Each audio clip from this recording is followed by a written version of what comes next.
ዛሬ ትልቅ ነገር አለ ማለት ነው። ቅመሞች እንግዲህ የኛ ጨረቆች መጥቷል ማለት ነው። ዛሬ እንግዲህ ሙሽራ መስሎ መጥቷል ጋይስ።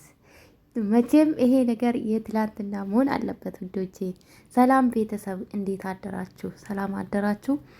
ሰላም ብያለሁ ሁላችሁም የኔ ውዶች ማለት ነው። እንኳን አደረሳችሁ ለነብይ ጾም ማለት ነው። የኔ ውዶች የተዋዱ ልጆች እንኳን አደረሳችሁ።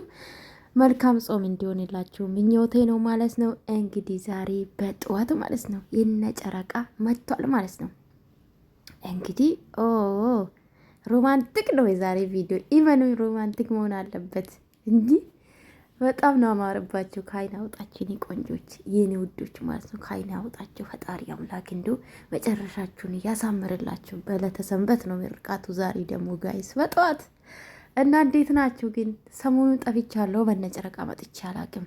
ትላንትናም እና ሀይሚ አልመጡም ታውቃላችሁ። ዛሬ እንግዲህ ይሄ ልብስማ ትላንትና ቫለንታይን ዴ ነበር ጋይስ። ቫለንታይን ዴ ስለነበረ ለምን ይቀርብናል ብሎ ዛሬ እንግዲህ በጠዋቱ በብሩኬ ቤት ከች ብሏል። ዛሬ ጠብቁ ማለት ነው። ደስ ይላል። ፍቅራችሁ ያንብብ ያሳምር። እንዴት ደስ እንደሚል እግዚአብሔርን እንዶ ተመስገን። ከዛ ጭቅጭቅ ስለወጡ ማለት ነው። የእውነት ለመናገር አንድ ስለሆናችሁ ሰላም ስለወረደ ደስ ብሎኛል ማለት ነው።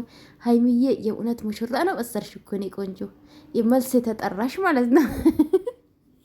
እና በጣም ነው ያማረባችሁ። ብሩኬማ ተውት፣ አምባሳደር ነው የመሰለው ብሩኬ። ንግስቷን ተዋት፣ ብሩኬ አምባሳደር። በቃ ምን ልበላችሁ አምባሳደር ነው የሆነ። ለነገሩ አምባሳደር አይደል እንዴ? የሀይሚ አምባሳደር እኮ ነው። ሀይሚ ደግሞ የብሩኬ ንግስት ናት። በቃ ምንም ማድረግ አይቻልም ውዶች፣ ምንም ማድረግ አይቻልም። እንግዲህ መሀል ፈጣሪ ካለ ፍቅር ካለ ምንም ማድረግ አይቻልም።